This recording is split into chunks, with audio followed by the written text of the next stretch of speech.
Want to welcome in Michael Leonard, the founder of Wicked Smart Golf. As a Bostonian, I personally love this name. Michael, thanks for joining us today.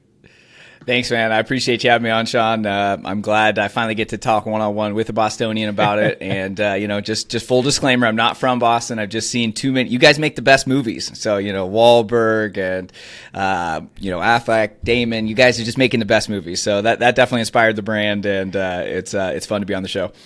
One thing about a lot of those movies is they're always about trying to get out of Boston. Just like, how can I escape this horrible city? It is definitely a theme, and yes, I think the town I've probably seen the most, and he's just trying to get to Tangerine, Florida. He's just got to get out of there, Yep. Well, that's my hometown. I live in Charlestown. I've been here I moved here the winter that movie came out. Oh wow! Yeah, okay. so I've been here for a while. Same apartment, so I recognize some of those spots that they filmed. That's awesome. They filmed. Yeah, it's pretty great. But we're not here to talk about movies, although maybe we could. But you have kind of have this really cool little corner of the golf improvement space. You have a book called Wicked Smart Golf. You've got a podcast. You really kind of dive into how can players get better mentally on the game, because I think we talk a lot about the swing. You can go on, I think, on your website, even just talking about there's so many deep dives on YouTube and looking at how to hit different shots, but that mental aspect of the game is so important. How did you find yourself kind of in that area? What made you realize that this is the thing that can help make people better at golf and make you better at golf? Yeah, it kind of happened in, I guess, a couple different times in my life. So I looked back and I went through my Amazon history to figure out, like, when did I start getting into, like, Dr. Bob Rotella books and, like, figuring out what this mental side is. And so I think it kind of stemmed from maybe, like, I figured out, like, a little bit, maybe, like, a decade ago. I was starting to kind of, like, get back into golf and just kind of considering it. And I was like, when I was growing up, I was a head case. I mean, I was throwing clubs and punching steering wheels and just pouting, just, terrible junior golfer, like absolute terrible. And it didn't help, obviously. And I have some funny stories on some, good freakouts and everything, but at the end of the day, it wasn't helping. I definitely run hot off the golf course, so naturally that kind of translated on. And then so I got really back into golf. It's almost been 10 years, like I said. And so I was getting back into it, and, a lot of my game had changed. I took some time off of college and played very unsuccessfully for a few years, and just kind of, went through the corporate world and was, really just kind of figuring out what to do in life, and started playing golf again and kind of fell back in love with it. And I was just, at that time, I was like, wow, this mental piece is just really holding me back. And that's when I kind of dove into it a little bit. And then when I started getting into tournaments a lot more, and that's when I realized, wow, like this piece is really holding me back. And when you really look at the best guys on the best weeks, their ball striking might be on a little bit, but it's usually short game. It's usually making good decisions. It's avoiding those blow-up holes. And then I started writing about golf a lot. So as a freelance writer, I started kind of pivoting into the golf niche, and I found that a lot, like everything I was writing about was all swing stuff, right? And it was all technique and this drill and this drill. And don't get me wrong, you have to build a repeatable, consistent swing at some point. But I just started realizing, like, man, everybody just focuses on this, and there's so much more to the game. I mean, like, if you could hit it great, I've seen guys hit it great off the tee and hit great irons, but then they have no short game. Or they hit it great all the way up to the green, but then they're so nervous and they psych themselves out and they have the wrong mindset, and then they're missing putts, and they're even more mad on that next hole. And so it's like this spiral. And so I just was like, man, I just didn't feel like anybody was really talking about this as a player as well. So, I mean, obviously there's Dr. Bob Rotella, a lot of these great guys out there that have shared so much, Dr. Joseph Perrin of Zen Golf. Like, there's a lot of good mental stuff out there, but I just felt like, as a player myself and trying to go, at the highest level I could and get into as many amateur events, I wanted to try and bring that player's perspective and say, hey, I read this in this book, and here's what I tried, and here's what it worked. And so I just kind of started guessing and testing and kind of being a guinea pig on myself. And, that's when I really just started to figure out how much of a role you can improve, and how much of a role the mind plays, and how many different ways there are you can actually score better without, spending endless hours on the range. Give me some freakouts. You mentioned you want to go. Oof, some good Any ones. good ones? Yeah, let's. Oh gosh, I mean, how much time do we have? Yeah, we need like a scroll. I'd say one of my favorite ones was actually the all-time favorite one. I was playing just an epic golf course in Oregon, one of my top 5 courses of all time where I grew up, and I was 19 years old, just got this new Titleist 5-wood. We're playing this private course.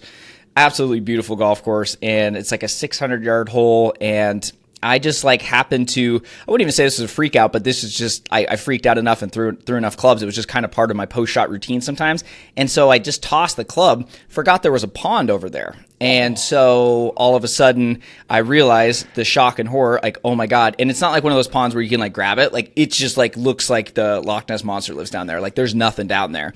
And so I'm like freaking out. I'm playing with my friend. It's just the two of us. Like we not snuck on, but like barely were able to even get a tee time. Now I'm like donating a 5-wood, brand new. I have no money. I'm 19 years old. And so I'm like, oh my God, I lost my 5-wood. Like I have college season coming up. Like my parents are going to be pissed. This golf course is like going to never let me on again. You know, you're just playing this whole scenario out. I end up going back later that night because I couldn't find it. Like it just could not find it. So we snuck back on. We had to park on the side of the road, sneak through the woods. I bought an underwater flashlight. I bought a mask, and I just went down there and tried to go get it. And I mean, it's pitch black. And like this thing, like I said, is a dark like pond all of a sudden. And I'm out there by myself, and I just dive in, and I'm like just climbing through the mud trying to find this 5-wood. Never found it. And so that is the mystery of the 19-degree, that was like 20 years ago, 5-wood Titleist. And I finally told my parents like 10 years later, and they thought it was one of the funniest stories ever. But I remember having to go on eBay and buy a replacement, didn't have the right shaft. And so, you know, that's one of those where it's like, what are you doing? But I mean, like I said, I've punched so many steering wheels that I've had to use the ice in the cooler to like ice my hand down. You know, snapped clubs, and I'm not proud of it, but it's just one of those things where you have to laugh at it because it's already been done. And so, yeah, I've had my favorite one from one of my mental golf coaching students, though, is that he got so mad he Spartan kicked the windshield of a cart right out. So that was one of my favorite ones that I've heard. And I've been a part of some, definitely. I saw a guy throw his entire bag in the lake one time. So, I mean, you know, this game is wild, and it's like, I think that a lot of that frustration sometimes stems from the wrong expectations and just having no mental control. And so that's again where, you know, when I survey my audience and I talk to people, one of the biggest things they say isn't even like, I want to break 90, break 80. It's just like, I want to have more fun, you know, because this game can just absolutely crush you. And if you don't have the right mindset and you don't have some fun, you're never going to play your best, but it's, you know, then it feels like a chore. It's like, man, this is an expensive chore. So that's kind of where I try to help with that mental piece a little bit. Yeah. Did you play you said you kind of tend to run hot off the golf course too. Were you a competitive in other sports or you were a golfer? Yeah, well, I mean, when I went into high school, I was 4 feet 10 inches and probably weighed $130. So yeah, nobody wanted me in any other sport. So golf was the only thing that I could do. And my first tournament freshman year, I shot 124. So it's not like I was a stud athlete either. So I mean, it was kind of like this was hard, but I liked that I could improve. It wasn't a team thing, so it was like I could just spend more time. So I went from 124 to 74 in high school, and kind of realized the value of hard work, and I fell in love with the quest that golf can bring in your own personal journey. But yeah, I definitely competitive. I don't like to lose in sequence or 21, like anything I'm playing, I don't like to lose. But yeah, golf is one of those games where you never really win. I mean, Tiger's got the highest win rate, and that's at 25% or something, which is wild. So you have to get comfortable. I don't want to say comfortable losing, but you have to understand it's kind of part of the game. Yeah. Failure is just part of the game in general. Mm-hmm. Like almost every shot is a little mini failure. It's never hit a perfect shot. Yep, you get maybe 2 or 3 around, and you're like, wow, that's what it's supposed to be, and then a lot of good misses, right? Yes, for sure. So you mentioned you do coaching. So you have players who come to you and you work with them on their kind of the mental aspect of the game. What are some of like the myths or the things that you find you have to dispel more often than not as you're working with somebody who's just trying to have fun and trying to just get a better sense of their mental game? Yeah, I mean, kind of, we just, briefly touched on it. And I'd say the first thing I always do, and something I stress with all my content and my book and the next book I got coming out, is just to have the right expectations. Like when I look at most of my freakouts, they stemmed from just having unrealistic expectations. I had these beliefs that I had to hit PGA Tour worthy shots at, every time. And that's just not the case. And so I really, I love Arcos, and I love all the, Shot Scope and all the different data out there that we can get. Cause obviously PGA Tour is great. You have Shot Link, and you can, go on their stats page. And I reference a lot of that, which is nice because again, we put professionals up on a pedestal sometimes. Don't get me wrong. They're insanely talented. They work hard. They're so good. But at the same time, we only see the highlight reel, so I really want people to know, hey, when you watch golf on TV, you're only seeing the best guys on their best weeks. And so it's like that, I think alone kind of sets the stage for us to be like, wow, well, they do this or they do that. And it's like, don't get me wrong. Again, they're very good, but when you look at their stats, they're far from perfect too. So, my easiest one, 8 feet make rate on the PGA Tour is 50%. Yeah. 8 feet. How many times are you out there with someone mid-handicapper, they got an 8-footer, their only birdie putt of the day, and they're like, I got to make this. And it's like, well, yeah, you want to make it, but even the pros are going to miss half these. So that's like, I love the PGA Tour stuff, but I love all the data that we have now to really help. So if you are a scratch, a 5, 15, 20, whatever, there's different, benchmarks. And so depending on who I'm working with, we always start with their handicap and where they want to get to. So let's say they're a 15 handicap, but they do want to get to a 5. That's easy because you have all this data out there. So, I always recommend my students to track their stats so we can then have some objective data, because if you don't have that, then it's just kind of like guessing and testing. And so if you just think, yeah, I'm an okay driver or I'm an okay putter, the stats might totally agree or be like, wow, that's not the case at all. And so we only have so much time to practice, right? We all have busy lives and families and stuff. So when you do practice, I want those students working on their weaknesses. So I think that's kind of the first step, is managing your expectations, getting clear about your goals. And then that way we have a plan. And that way when we do practice, we know what to do. And then the second thing I work on with every single student is to go through our mental processes throughout the round. There's a lot of different things we can do, but I always like to joke, like, most of this is not in our control, right? We have the wind, we have the, what the green speed is, like how your body feels that day. Maybe you just didn't feel good when you woke up stiff. Like, there's 100 things out of our control, but there are a few things we can control that, are going to set you up for the best golf. And so that's why I really go into pre-shot routines a lot, making sure we have post-shot routines. So when we do hit bad shots, we don't tomahawk clubs into lakes and have to swim out and try and find them later, and so it's little things like that. Control what you can, control your body language, control your self-talk, control your routine, so that way you set yourself up to win. It doesn't mean you're going to hit good shots all the time, but at least you're going to stand over the ball and have the best chance. So I'd say routines and expectations are two of the biggest things I go through with every student, whether they're a 25 handicap and they're 75 years old, or they're a scratch golfer at 12, which, I've had a lot of different students, but I think that's kind of the big two that I always stress with everybody. Your point about the PGA Tour and like golf on TV being a highlight reel is so true. You're watching the best golfers play the best golf of that their week. Best golf of the year, yeah, and their best golf of the year, versus like if you put on an NBA game on a Tuesday night and you might watch as a Celtics fan, you might watch Jason Tatum go like 3 for 15, and you're watching him do all of it and having a nightmare. Whereas you don't watch those guys on the PGA Tour. They are not on TV. They are... Well, yeah, because it doesn't keep your eyes glued, right? If you're just seeing them, miss the fairway, miss the green, knock it up and down, miss a 5-footer, like... that nobody wants to watch that. And, it's a business, right? And it's all about the ads. And so if they're showing you the 35-foot putt that he's going to make 1 out of 20 times, and you see the, hole out from a bunker that's, going to happen a couple times this season, that's a lot more fun to watch. I always joke we should have like the ESPN 8 show in the low light reel. So that way we could just kind of help our expectations a little bit. One of my favorite things to watch is the featured groups that show an entire round of golf on the Thursday, Fridays. I love watching those because you do get to watch guys like build a round of golf, which is way more valuable than just watching Rory and Scheffler knock down flags. But like, you got to watch them. They got to save par. They missed 4 greens around, and they have to get up and down and miss on the right sides and all that stuff. And you see them get in trouble.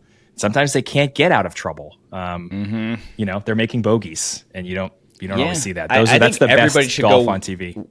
I agree. So everybody should go watch a group, like go to a professional tournament or Korn Ferry, LPGA, whatever, and find and just watch one group for at least 9 holes just to see them hit bad shots and be like, wow, that's nice to see, because then it frees you up. Because if you're out there and you think I have to hit every shot great to play my best, you're never going to, because it's just not going to happen. Ben Hogan said that he hit 3 to 5 good shots a round. Like, this is a ball striking legend. Obviously, his standards are a little higher than ours, but it's just nice when you see it in person. And that's why like a lot of playing lessons people do with like pros and stuff, and they'll actually have the pro play, and it's nice because then you could be like, oh wow, they hit not great shots too, but they bounce back quickly. Yep. Tracking wise, are you someone who likes to have your players, or would you encourage players to track like shots?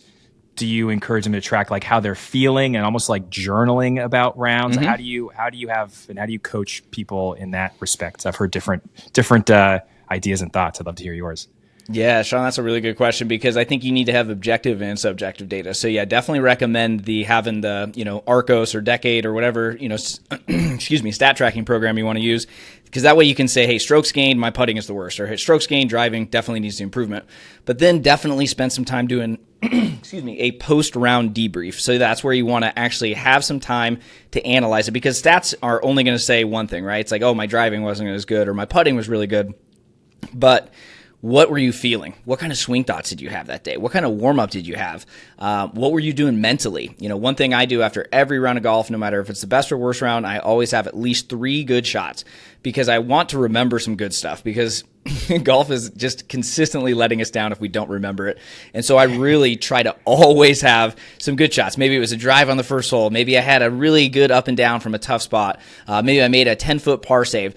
When you start to get that habit after the round, you start to remember it. Because if you go to a bar, go to the 19th hole after the round, you just usually hear guys whining about, I missed this putt. I can't believe I 3-putted that. Can you believe I hit that out of bounds and we lost $5? It's all the negative stuff. And I know it's like kind of joking, but at the same time, your mind is really listening to everything, and it's programmed for negativity already, right? It's a survival mechanism above all else. That's why you get scared when you hear a noise, right? Like it's always looking for, how can we protect you?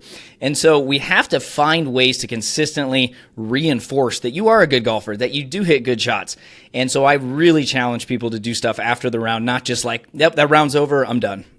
You want to make sure to log it. You want to make sure to have that data so that way, again, you can track it over the season and say, hey, am I improving? Am I not?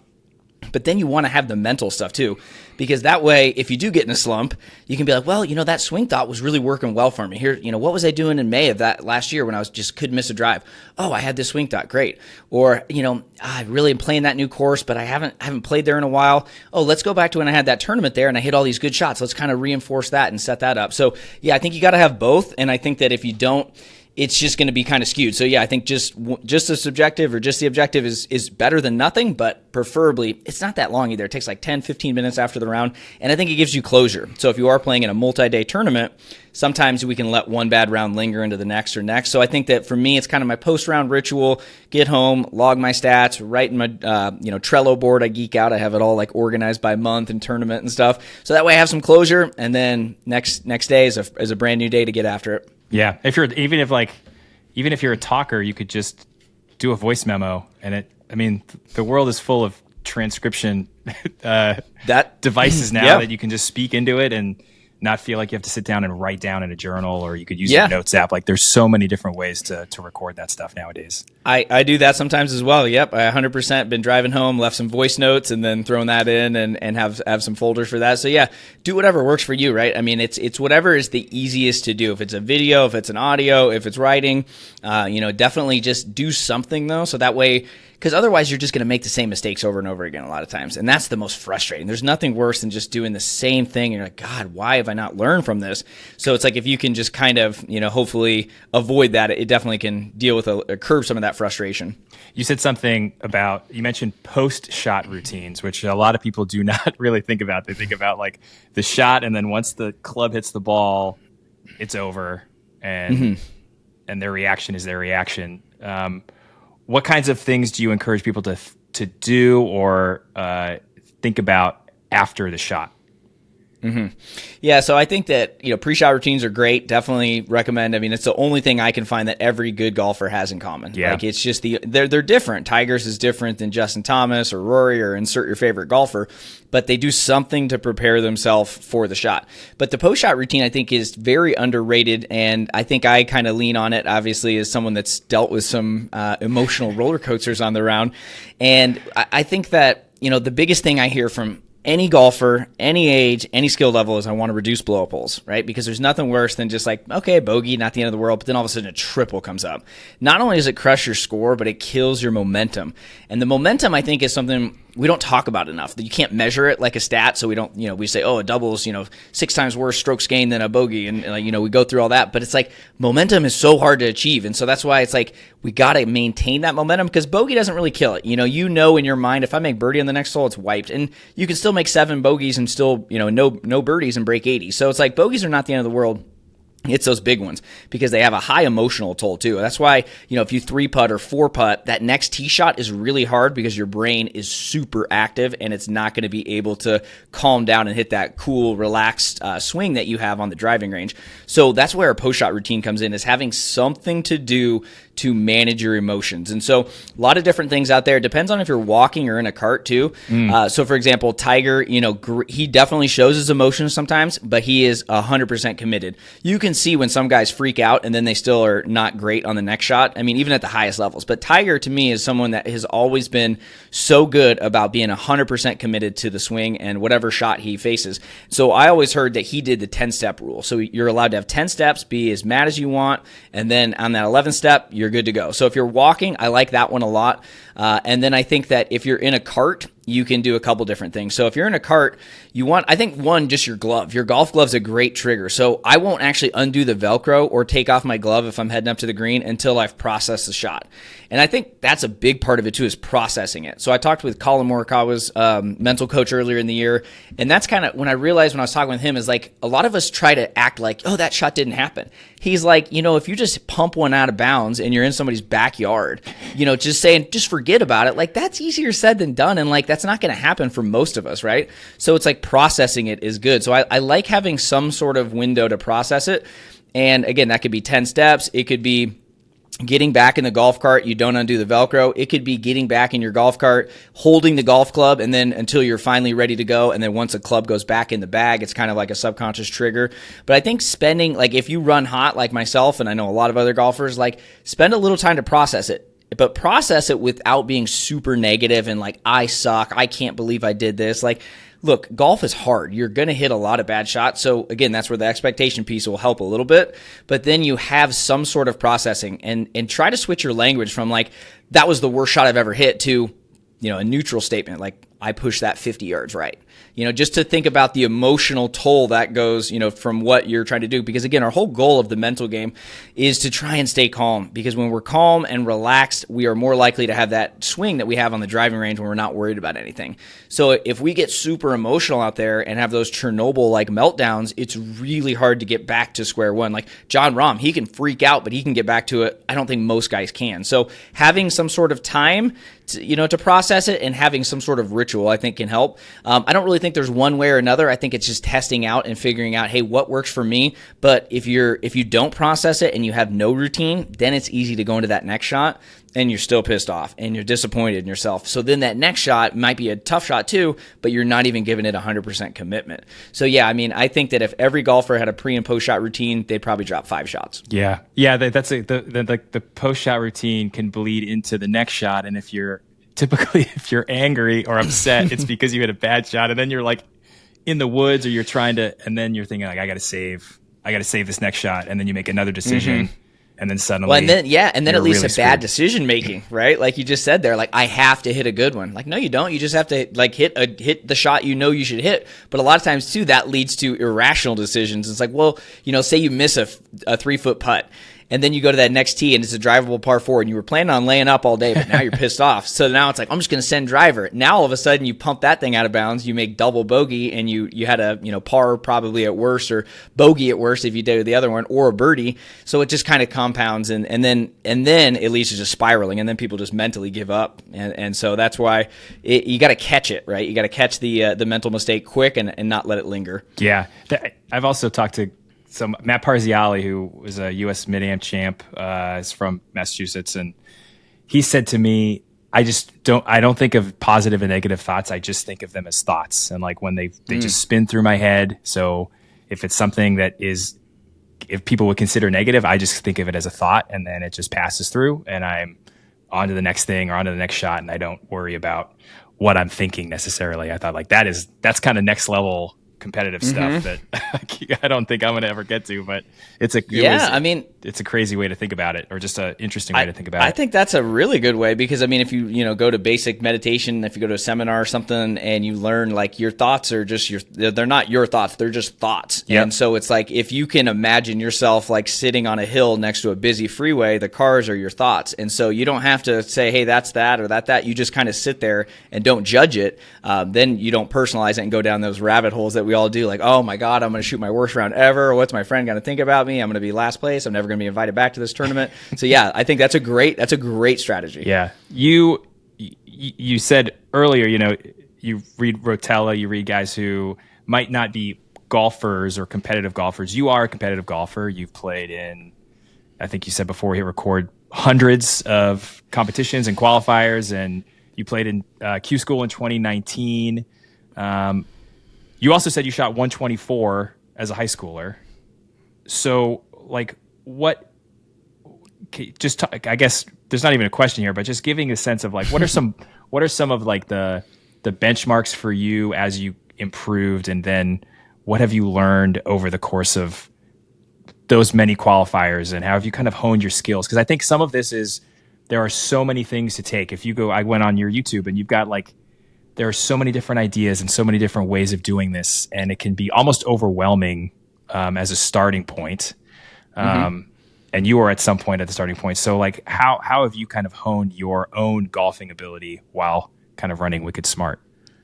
Yeah, it's a good question. And I really feel like for me, it's the biggest thing I've learned. So I think I quit the corporate world back in May 11th, 2017 was my last day. And then I was going all in on business and golf. And so I was trying to go pro. That's why I went to Q-school. And since that time, I think it's like 315 tournament days, or again, that's not tournaments, tournament days. So that could be a scramble. It could be, USGA qualifying, Q-school, like you said, a lot of state events, stuff like that. So I think playing at different levels is really, really key. And I challenge, I think, everybody just to get in one. Like, it doesn't matter if you're a 25 handicap, find a flighted tournament. Most people I found just want to do it, but they're so worried about what other people are going to think if they play bad.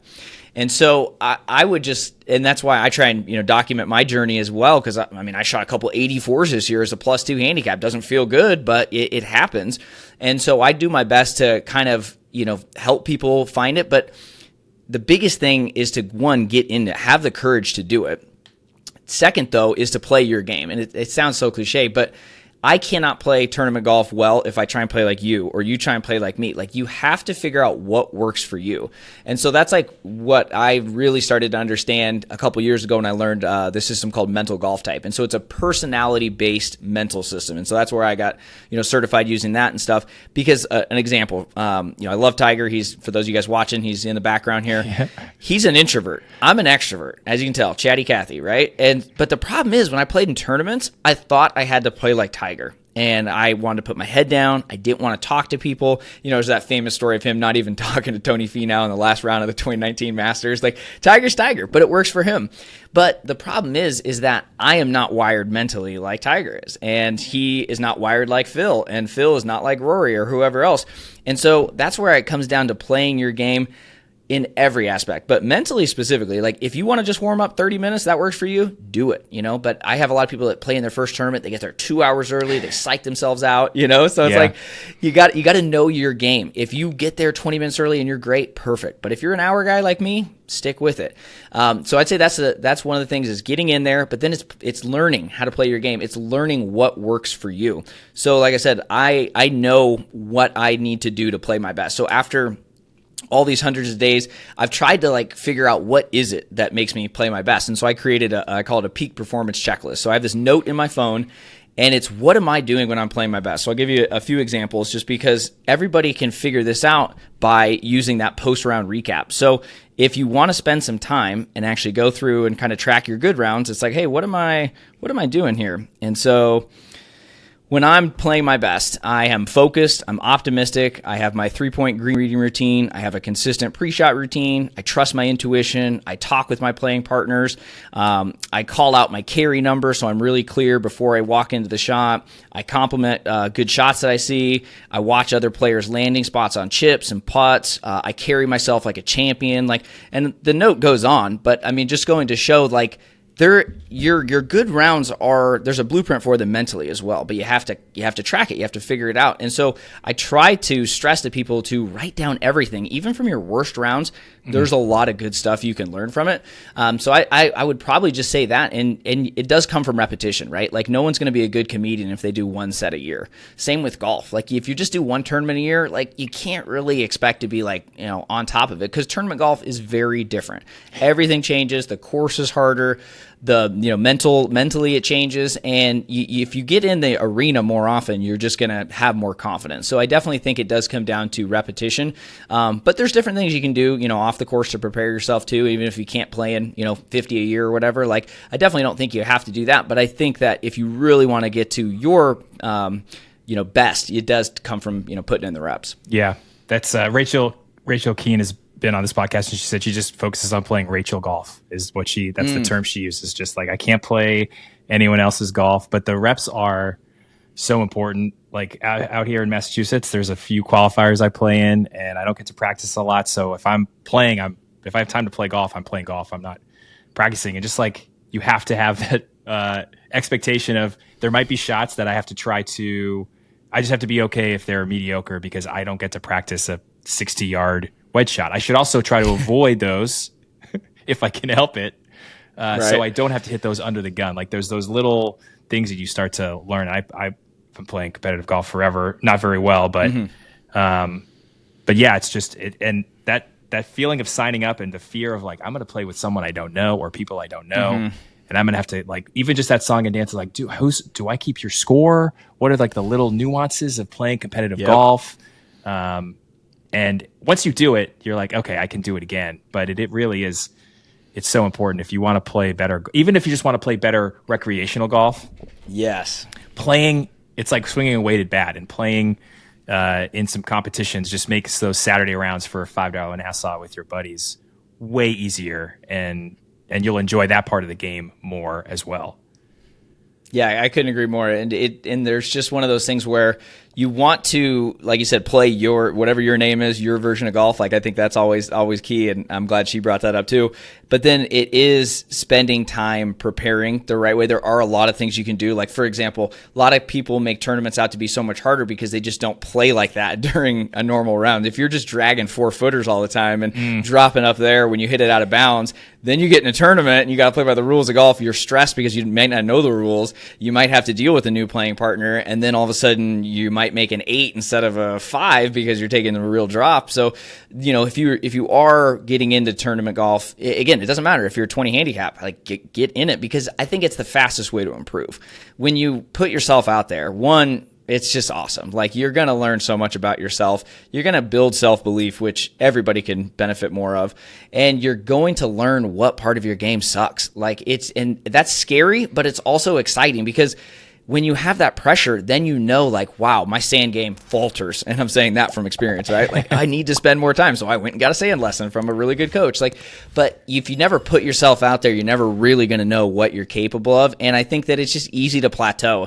And I despise complacency in golf and in any area. I just know everyone is so capable of doing amazing things. But if you just are cool being like, hey, I shoot 90, that's me. Like, I bet you could get to 80 or 85 if you just put in a little work. And if you got in one tournament and saw, wow, my driving is just, holding me back. And then I, got fit for a driver. I got one lesson, and you start to change it. And then you start to be like, man, I'm making progress. And there's nothing more intoxicating than progress. When you start improving just a little bit and you see that hard work pay off, man, it's addicting. Yep. So as someone who said, you run a little hot, are you also a player who, you mentioned momentum earlier, do you like to ride a wave of, like, really good golf? And, like, how do you balance that? I think a lot of times the mental game part is, like, when you're playing badly, or how do you kind of keep focused on when you're in the woods or you just made a double bogey? But, like, there's the other side of it too, where you can be playing awesome golf, and how does, like, a good mental game, and how does a good mental game help when you're playing good golf? Sean, you got to find a 2-man event. I'm flying out to Boston because I want to play with you, because you're asking great questions. Because this is a really big one. You're so right. Everybody, everybody comes to a mental coach when things are terrible. They never, same with a swing coach, right? You never go see a swing coach when everything's working well. And so it's like That is a great question, because so many people, when they're playing well, then they self-sabotage. And so that's like a really easy thing to do. So you have to have mental strategies when you are playing well. So when I'm playing well, one, you have to do stuff off the course. So I really, like, a big emphasis on my new book is building the self-image of the golfer you want to be. If you are shooting an 85 right now and you want to be a scratch golfer, you have to start first seeing it and saying, what does a scratch golfer like me do? How does he practice? How does he show up? How does he get lessons? What does he, do mentally? How does he warm up? Like, start getting clear about that off the course. So then when you get on the course and you just do go on a little heater and you get off to a good start, then you say, this is what I'm supposed to do. This is who I am. So I actually remind players, when you are playing well, it's really easy to go, oh, this could be the best day ever. Let's say you start off birdie, par, birdie, birdie. Now you're the lowest you've ever been. You're out of your comfort zone. Your mind is maybe starting to worry a little bit, because it's like, this is a new situation. But if you have the strategies like saying, hey, this is where I'm supposed to be. This is, kind of like you're almost like talking with yourself and like having a conversation like, we talked about this. This is where I'm supposed to be. And so I really challenge everyone to kind of have that attitude. And when you are playing well, say, yes, and when you find your mind drifting, I think that we're all time travelers, right? Especially when you're playing good, you're like, oh, this could be the one. When you do, say, yes, it could, but how am I playing so good now? Because I'm doing XYZ. I'm focused on my routine. I'm talking to my playing partners. I'm playing my game, whatever it is.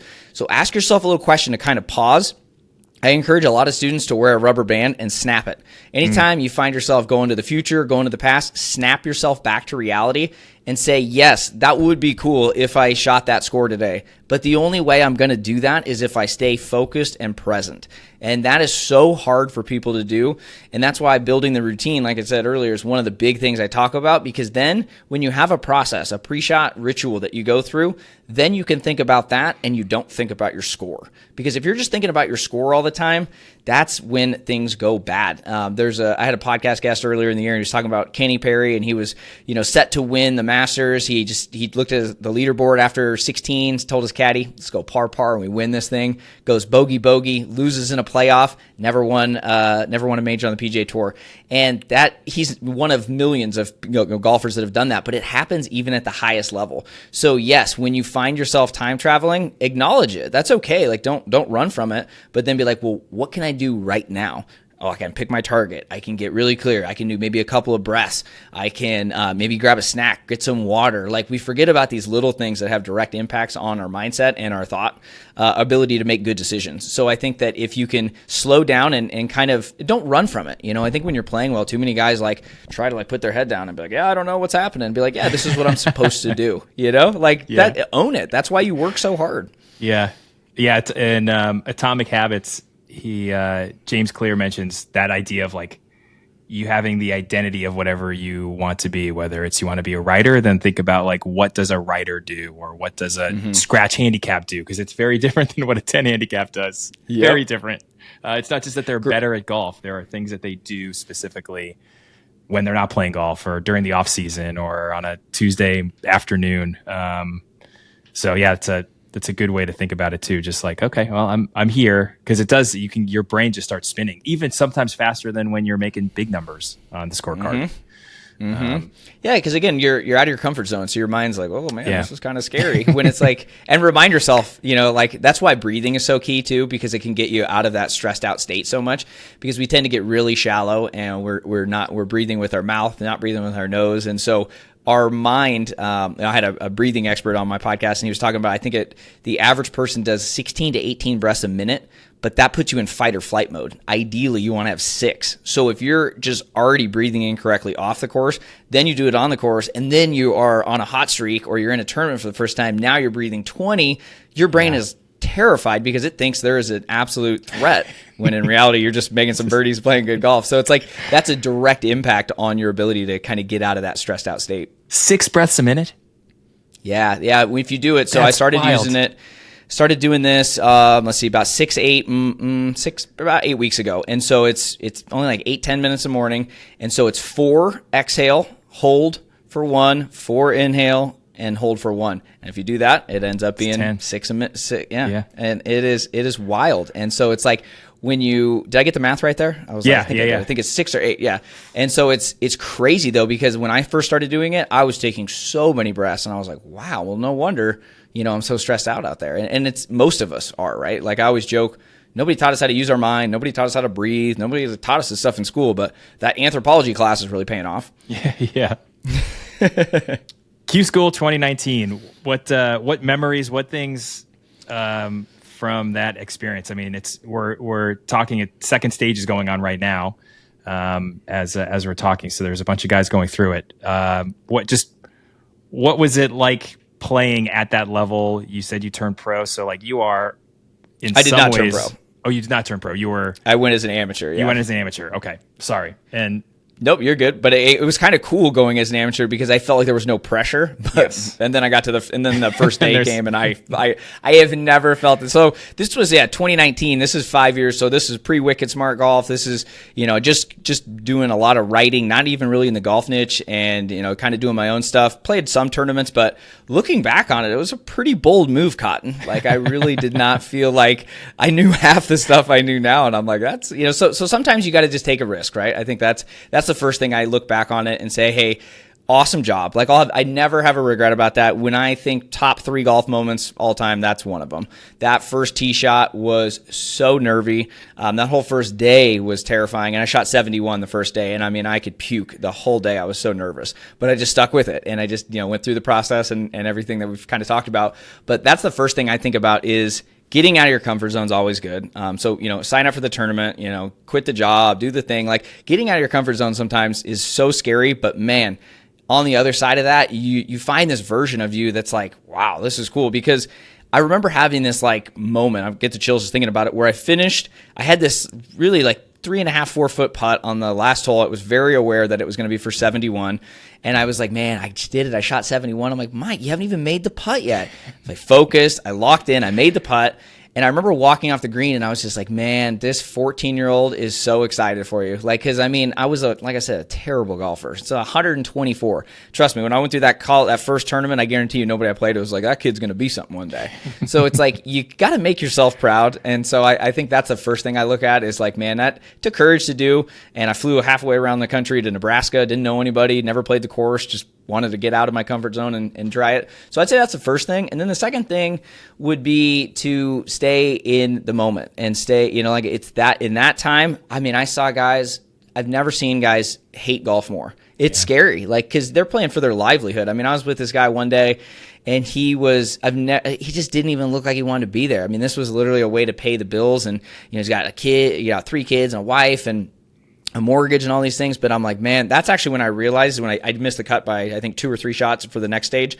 And that's when I realized I don't want to do this for a job ever. That's why I want to work in the golf world and help golfers on the mental side, but I don't want to like ever have that stress. Golf is so hard to begin with. And then you add in like, I really need to pay rent. So that was another thing that I kind of got from it. And I saw guys again, though, they didn't love it. And as you can tell, I love the game. Like I went through a place in college where I hated the game and I quit for years. And so I never wanted to get there again. So that's probably the other thing I learned. And then I'd say the third thing, just like thinking about the 3 days, is just how important the physical and mental prep is to it, not just the swing. Like it's a lot of work. You have to walk. It was 90 degrees, 90% humidity, and I think I just overdid it, like heading into the tournament too. I probably, so excited. So more isn't always better for tournaments. I'd say that's probably one thing I've learned. And, I definitely crammed for a lot of college exams, but it doesn't quite work like that for golf tournaments. Yeah. I've talked to amateur golfers who play in like pro events, and they say the same thing. Like they spend Monday, Tuesday, Wednesday, and they get so geared up that Thursday rolls around and like they're already gassed. The tournament hasn't even started yet. People forget how much of we can measure how many steps we take. We can measure, kind of how many calories we burn. You can't really measure how much brain activity, your mental activity you're going through in tournaments. You're making so many decisions at split second times. And so, like everything you eat, everything you drink, like it really all does play a big factor. Not everybody can be John Daly out there and just be, super talented and slamming Diet Cokes and smoking cigarettes and being great. So it's like, you really got to figure out, what works for you. But yeah, I mean, I just don't think people think about the mental cost of tournament golf enough. Yeah, for sure. You've talked a lot about Tiger. Are there players who are kind of competing now that you really love to watch play, or you you feel like are a pretty good representation of like this person, male, female, amateur, pro, is just very good and dialed in on how they play the game mentally? Yeah, I think that, I mean, everybody does to a certain extent. So it's like you can kind of find certain elements from every person. So Scotty Scheffler, obviously number one player in the world, he is the definition of swing in your swing. I mean, nobody is teaching that, I guarantee you. But man, he makes ball striking look so easy. What's he get, like 75% of greens? It's insane. So I think that's a big thing too. Like, obviously the whole thing of Wicked Smart Golf is better golf without swing changes. And so he's doing it. Like, he understands that swing in your swing it is what it is. Jim Furyk did that really well too. So I think that is one piece of it. And I really have always liked Justin Thomas and his ability to just be so persistent. And, he had that rough season and, documented it on Full Swing and everything. I've always just respected guys that just are grinding out there, and they know it's, some players you can just tell golf is super easy for them. It came naturally. I can't resonate with that. Yeah. I can resonate with the guy that grinded. And, Scotty's another good example, right? He was on the mini tours, and he was, all of a sudden, since 2022, he's everywhere. But it's like, it wasn't always like that. Tony Finau, another guy that had to grind his way up. So I always like people that just go in, and they're just not afraid to do whatever it takes. Bryson, though, probably my favorite, because he just refuses to be complacent. Like, he does everything. Like, he speed trained, he works out, he reads The Golfing Machine, which is like the most complicated book ever. But then he's also unbelievable with his putter. I mean, when he won the first U.S. Open, I don't think he missed a putt inside like 10 feet. Like, that's wild. Yeah. So I just respect people that are uncovering new stones, and they're just trying new things. And Bryson, again, I mean, even off the course with YouTube, like, nobody thought about that. Now he's crushing it on there. So I like people that are just, going out and trying new things, and, not being afraid to fail. I mean, definitely he realized the bulk wasn't going to be it, slimmed down a little bit, won another major, but he's doing more than just swing stuff. And I just really respect people that can just keep going and not get that complacency, which is easy to do. I mean, especially when you're worth, hundreds of millions of dollars and you're doing all this stuff. But the guys that are out there grinding still, I love that. Justin Thomas winning a major after hitting a shank on Sunday is like the mental fortitude, next level stuff. And to make, I think he made a bogey, and he was way out of that tournament and ended up winning. It's one of the more impressive. He got handed it a little bit. You can make the argument with Mito Pereira making bogey on a double bogey on 18, but that one, so that, I love, okay, I don't love, because I never want to see anyone fail, but I like learning from the 18th hole of tournaments. So Rory, for example, when he had that tough one, I rewound it 4 times because I'm like, did he go through his routine? He just ignored his entire routine. I'm not saying it was an easy putt by any means. I'm not saying it was, he missed that one on 16, might have been lingering there, but he didn't go through his routine. And if you watch, he kind of has this little hitch as he's walking up there, like he's not 100% sold on the read yet either. But then he did no practice strokes. I was like, what happened? He just didn't go through his routine. I mean, some of the biggest, obviously the Mito one, like you said, that one was really tough to watch. It seemed like he tried to do too much and, got out of his rhythm. And I mean, if you see, that's like the biggest stages, right? The 18th hole, those, collapses at the British Open and all the other ones. Like, man, you can learn from it. Like, I mentioned some of them in my book too, and I've had a lot of podcast guests, that are authors and talk about them and their books, and it's wild, because that's when, even at the best players, things can break down and they let that pressure and they get away from it, and it's hard to watch. Yeah, it's tough. I mean, everyone, Van de Velde in the. That was the one I was thinking of. That was definitely it. Because I was young. Oh, that was the definition of just compounding the mistake. I mean, I've never seen anybody just keep making it so much worse. That was hard to watch. That was a tough one. Yeah, and you're watching it happen, or like some of these, and the announcers are almost like, what?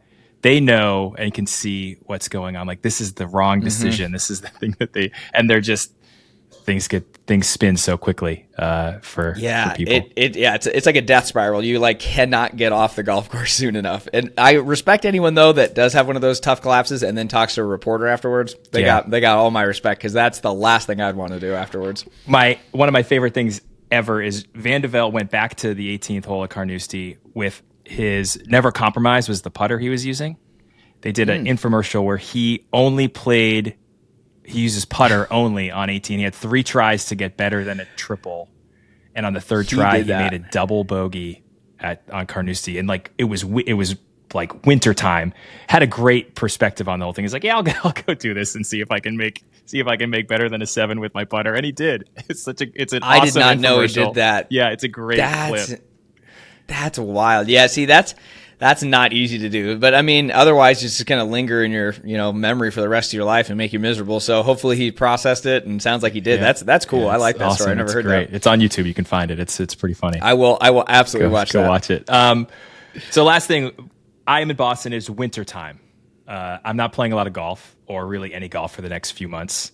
I always see this as like an opportunity to work on some things. This is like, if I'm going to spend time golfing, now is when I get to practice, and go get some like steady lessons.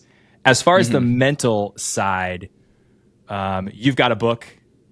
People could read your book. What are some other things that people can do when they're not on the golf course, or they have months of winter ahead of them, that they could get on the golf course in March or April, or when they go on a golf trip this winter? Like, what are some things that they could do to kind of be ready for that first tee when that comes around again? Those sweet spring days.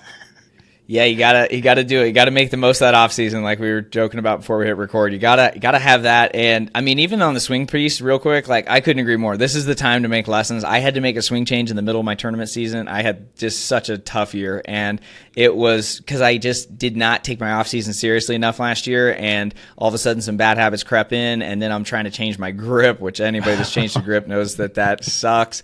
And there were some other issues too, but I mean, that was the overwhelmingly tough one, which then you're playing half old, half new.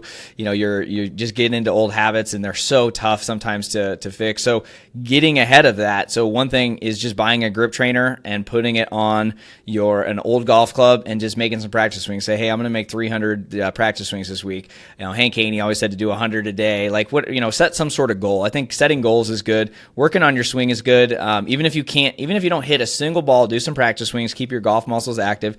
Preferably, though, set up a net if you can, or find a simulator like we talked about. This is a great time to get those lessons and work with someone online too, that you can just say, send them a video, they send you stuff back. Like, online lessons have changed the game for sure. So even if you live in a remote area, you can still improve. So I'd say the swing stuff, definitely key. Mental stuff, though, and short game stuff. First thing, mental wise, we briefly touched on it, is get clear about who you are. Who do you want to be? So go through your stats this year. I think that's the first thing I always recommend, is look at the numbers. Like, what was our average? What was our tournament average? What was our par 3, par 4, par 5? What was our driving distance, fairways, greens, all that stuff? Figure that out. Okay, so then we know where we're at, and then get clear about, okay, well, where do we want to be? So let's say we have someone, they shoot 83 on average, and their goal is to get to a 5 handicap next year. Then they're at, let's say a 15 or something right now. Okay, so you want to get that. So getting clear on your goals is so key. So then we can build the self-image, and then we can have those practice habits to actually set you up. So we get clear and say, hey, I want to be a 5 handicap. Well, 5 handicap does XYZ. They hit it this far. Okay, first thing, well, there's 30 yards difference of distance off the tee. Maybe you should start speed training. Maybe you should work out. Maybe you should start doing some flexibility. So the Wicked Smart Golf approach is not just mental. You could have the best mental game in the world, but if you hit it 220 and you 4-putt every green, it doesn't matter how good your mental game is. So that's like, I just got this scathing 1-star review about the book, and it was like, he talks about more than the mental game. I'm like, yeah, okay. Like that, I guess that is the whole thing. Because like I said, I know people that are great mentally, but they can't break 100. And again, not judging, but that's why it is a process. So mentally, to me, it's learning how to prepare off the course. It's learning, man, I got to make better decisions. Man, I got to hit it longer. And being honest with yourself and just knowing yourself and who you are. So I think that's key. And then again, saying, okay, I do want to be a 5 handicap. Literally write down, I call it the future self exercise. So we say, hey, here's my current self. What does my future self do? And say, hey, current self, he gets mad. He throws clubs. Future self, calm, cool, collected. Current self, warms up maybe 10, 15 minutes. Future self, 30 minutes. I have a consistent routine. I do a warm up before every round. Previous self, does nothing after the round. future self does something for 20 minutes. Maybe you even hit range if it's a really bad day, or you do a post-round recap. So start to create it and then read it consistently. A lot of people are coming up on, New Year's, and we get all excited. Use that motivation to actually improve your golf game, but don't just set goals and never look at them. Like, that's one of the biggest mistakes I made, is like, my mind can run wild with everything I want to do, but then I'd put them in a drawer and never look at them again. So it's like your subconscious needs repetition. That's the only way we retrain this thing. So figure out who you want to be, figure out what goals you want to set, and go after it, but remind yourself. So every morning I have at least 10, 15 minutes, very intentional. I either do the breathing that we talked about, I either do a meditation practice, I'll look at my goals, I'll read some affirmations, little things like this start to plant the seeds of what we can do, and it doesn't take hours and hours and hours. I've had a lot of mental experts, obviously, on my show, and the number one thing that everybody says is have some sort of mindfulness practice, some sort of meditation. You could do an app, you could do just sitting in a room quietly and observing your thoughts, kind of like we talked about, a little earlier, like, hey, these thoughts are coming back and forth. Like, am I judging them? What kind of thoughts are they? Just spending some time, again, 10, 15 minutes. We're not saying this has to be an hour and you're, meditating above the clouds and anything like that. But I used to scoff at this stuff. I thought it was total BS, and it's made a massive impact on my life and so many people that I've talked with. I mean, if it works for Tiger, if it works for Phil, maybe it's worth trying in your own game. So yeah, there's a lot of things you can do. And then lastly, I would just say to putt more. Even if the weather's terrible, buy an indoor putting mat and set a daily or weekly goal and say, hey, I'm going to make 50 putts. I'm going to make 100 putts. It's amazing what will happen, because when I'm going through all these stats that we were geeking out about earlier, we're not very good amateurs at putting a lot of times. I mean, and it's so much easier than the full swing. So if we can fix that, and just when you're watching, you're watching the Pat say, hey, I'm going to make 50 putts. You're watching this, favorite TV show. Making putts is better than watching the Pats anyways these days. I know. It's a tough season for you guys. I mean, when Brady leaves, it's challenging, and Belichick. So yeah, but I mean, do what you can, it's like I said, you got to control what you can. But find ways, get creative, and you'll be shocked at how good it can be. And then when everyone else is trying to figure out their game in March, April, May, you're already, way ahead of it. And now it's time to really keep going. And I think there's a lot of value in the off season. But yeah, make sure you're using it intentionally. 10 minutes a day can compound so quickly over the course of a month or 2 months. Like 10 minutes a day is 300 minutes a month. And that's 4.5 hours, 5 hours of time. If you just spend 10 minutes a day, it's whatever that thing is, whether you're a musician or you want to putt, but like, it adds up really quickly, even if it's just 10 minutes. And I know 10 minutes, some people would say 10 minutes is really hard, but if you look at how much time you might spend on Instagram in a day, it's an easy thing to just take away, or social media, or your phone, or whatever. So yeah, I mean, do it early too, and you talked about Atomic Habits. Like, read a book, read different mental golf books, read different self-development books are going to help your golf game too. Like this, a lot of people think like they want to be great mentally on the course, but you only have one brain. So, make sure it's good off the course too, and you're going to enjoy life a lot more. So yeah, work on little things like that. Like you said, Atomic Habits is a great book. Like, do these little things, the compound effect, it just shows like that little, like I said, 10 minutes, it just stacks up. And then all of a sudden, 6 months from now, a year from now, you're going to be like, man, I really like this version of myself. But it's just those little wins, and stacking little wins builds that momentum. Yeah. Where can people find you?